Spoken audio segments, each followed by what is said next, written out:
49er faithful, there's been a surprising couple of days with all the free agent signing.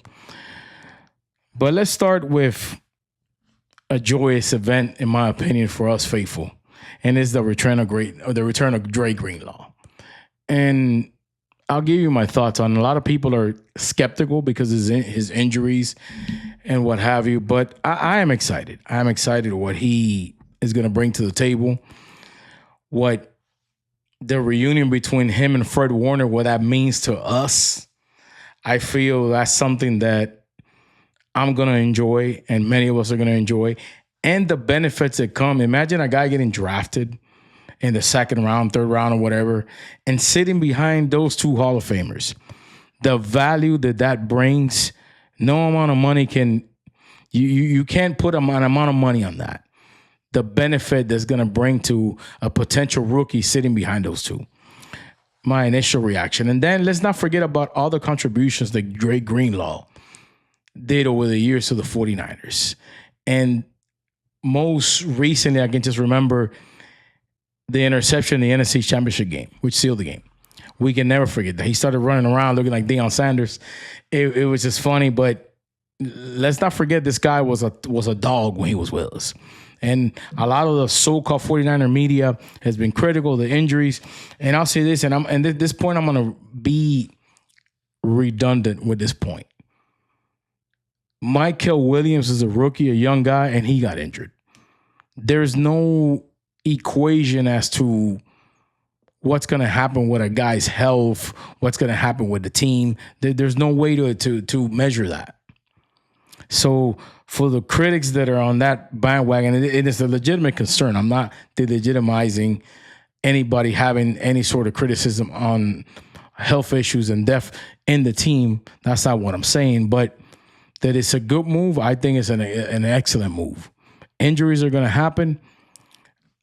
I guess the biggest question that we're going to have this season when it comes to all these signings and all these pieces of the puzzles that are getting added to 49ers upcoming season, it's going to be, can all these guys stay healthy for a consistent amount of time so the team can actually win something, we can get somewhere? That's the biggest question. That remains to be seen. Fingers crossed, I hope and pray that we do stay healthy the majority of the season and we're able to make a deep run into the playoffs and finally get that sixth ring that has been eluding us for years and years and years and years. We've been close a couple of times, heartbreak losses. On that point, imagine if Dre Greenlaw would never gotten hurt in the Super Bowl.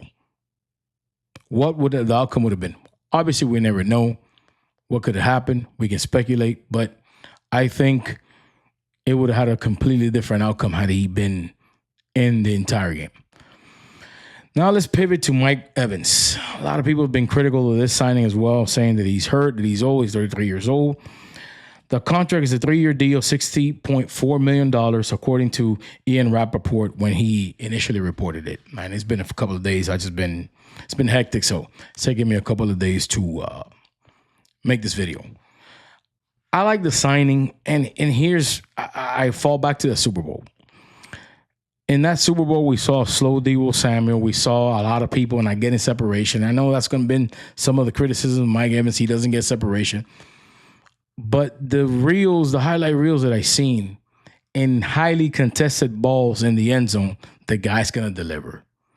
And if that's going to be the difference in a 3rd and goal, and he's got some decent corner, not no Patrick Surtain, not nobody like that, but he faces a decent corner, and you're going to have a highly contested ball that Brock can just throw it up, and at his highest point, he makes the catch, and we're talking about 7 instead of 3. That's worth all the money right there. Again, the same point that I made with Dre Greenlaw, I'm going to make that same point with Mike Evans. Ricky Pearsall, another young guy, and people talked about injuries. Well, his first injury, I mean, he had no control getting shot in the heart. That's just the insanity that's going on in San Francisco. But he has also battled through injuries. So if we're going to ride on that train and say, well, due to injuries, that was a bad signing, yada, yada, yada, then we might as well just not draft anybody, not sign anybody, and just, I don't know, like start buying robots from Elon Musk and start running them out there. That's just the only option that we have. But the injuries are a part of the game, especially a physical team like the 49ers. We are physical. We move the ball. We try to bully people. Years ago, if a team played us, they would lose the following week because how beat up they were from playing us. So we're a physical team. Injuries are bound to happen. But I think it's an excellent signing. I think it's going to be beneficial for that receiver room. Brandon Aiyuk, there's no timetable for him to get on the field. So other than Mike Evans, what prominent name? What? Who else do we have that is a one?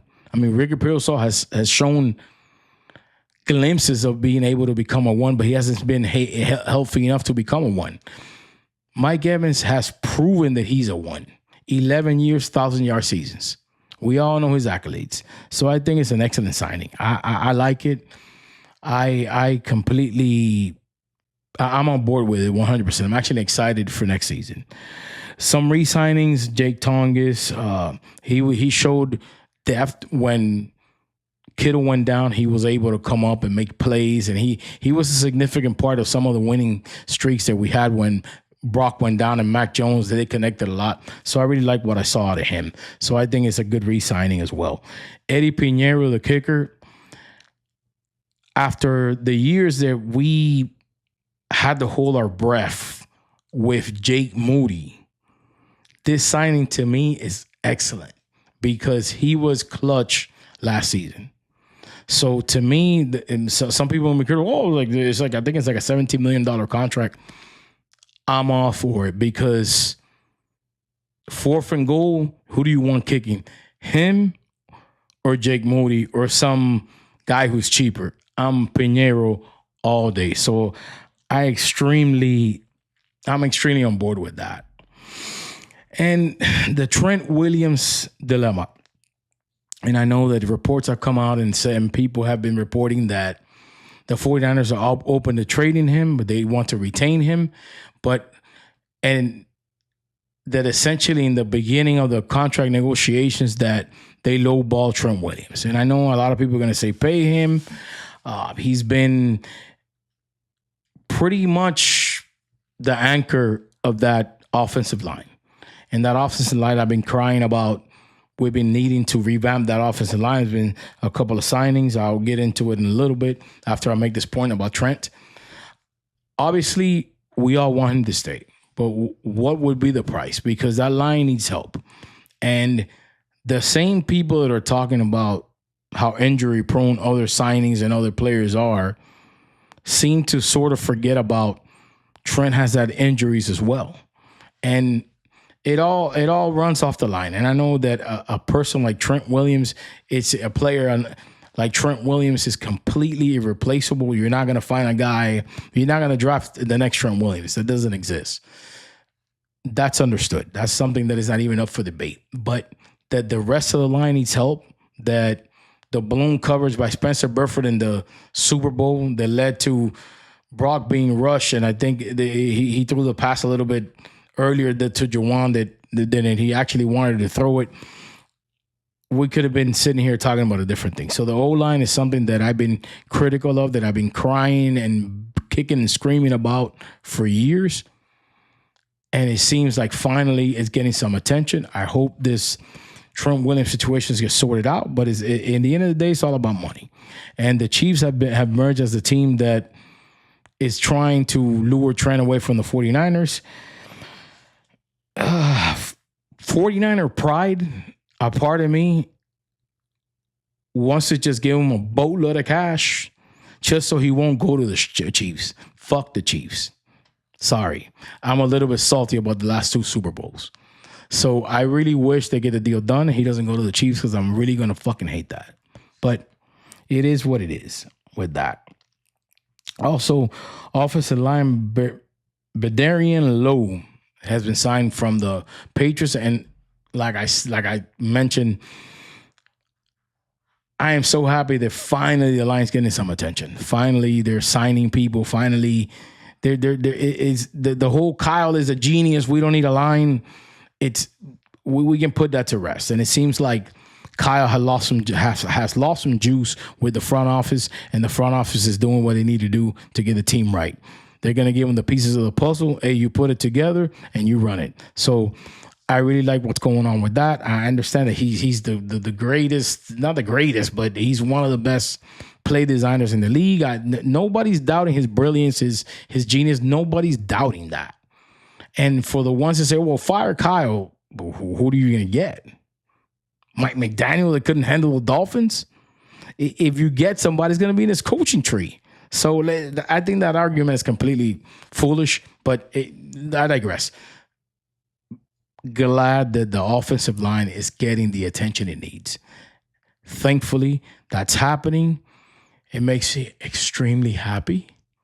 As you can see, it's gleaming my face with the signings. Overall, I think the signings were great. I think I don't have a doubt. Extremely happy about Dre Greenlaw coming back. For those of you that had the jersey, hope you didn't throw it away or sold it. You kept it. You can wear it again. Anyway, hey, faithful to the Bay always. You heard?